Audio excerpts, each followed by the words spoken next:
ইরানের ঘনিষ্ঠ মিত্র হিসেবে পরিচিত চীন ও রাশিয়া শুক্রবার জাতিসংঘের নিরাপত্তা পরিষদের জরুরি বৈঠকে ইসরায়েলের অব্যাহত হামলার নিন্দা জানিয়েছে। তারা অবিলম্বে উত্তেজনা বন্ধের আহ্বান জানিয়েছে। একই সঙ্গে সতর্ক করেছে যে এর ভয়াবহ বৈশ্বিক পরিণতি হতে পারে। চীন আবারও ইসরায়েল ও ইরানকে বলেছে তারা যেন পাল্টাপাল্টি হামলা বন্ধ করে উত্তেজনা কমানোর পদক্ষেপ নেয়।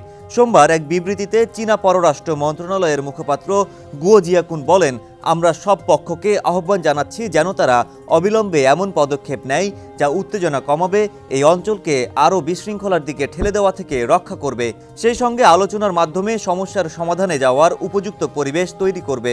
রোববার আরেক মুখপাত্র বলেছিলেন, এই উত্তেজনা কমানোর প্রক্রিয়ায় চীন গঠনমূলক ভূমিকা রাখতে আগ্রহী। এর আগে গত শুক্রবার চীনের পররাষ্ট্র মন্ত্রণালয় তাদের সাপ্তাহিক সংবাদ সম্মেলনে জানায় তারা ইরানের সার্বভৌমত্ব, নিরাপত্তা ও ভূখণ্ডের অখণ্ডতা লঙ্ঘনের বিরোধিতা করে।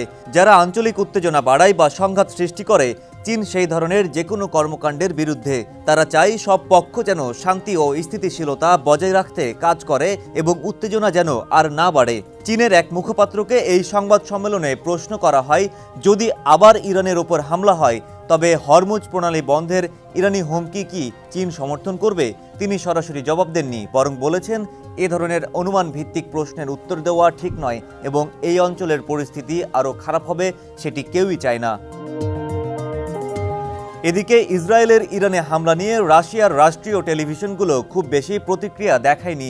রাষ্ট্র নিয়ন্ত্রিত দুটি প্রধান চ্যানেল রাশিয়া চ্যানেল 1 এবং চ্যানেল 1 রিপোর্ট করেছে যে ইসরায়েল শুধু পারমাণবিক স্থাপনাগুলো নয়, বেসামরিক এলাকাগুলোও লক্ষ্যবস্তু করেছে। ফলে সংঘাত থেকে রাশিয়া কৌশলগত সুযোগ খুঁজছে বলেই অনুমান করা হচ্ছে। তাত্ত্বিকভাবে রাশিয়া নিরপেক্ষ মধ্যস্থতাকারী হতে পারে। শাইনি চুলে এখন হবে সব হেয়ারস্টাইল। সিল্কোর দ্বিগুণ শাইনি চুল প্রতিদিন। সংবাদ মাধ্যম বিবিসির বরাত হতে জানা যায়, সংকট পুরোপুরি কাটাতে না পারলেও অন্তত উত্তেজনা কমাতে সাহায্য করতে পারে।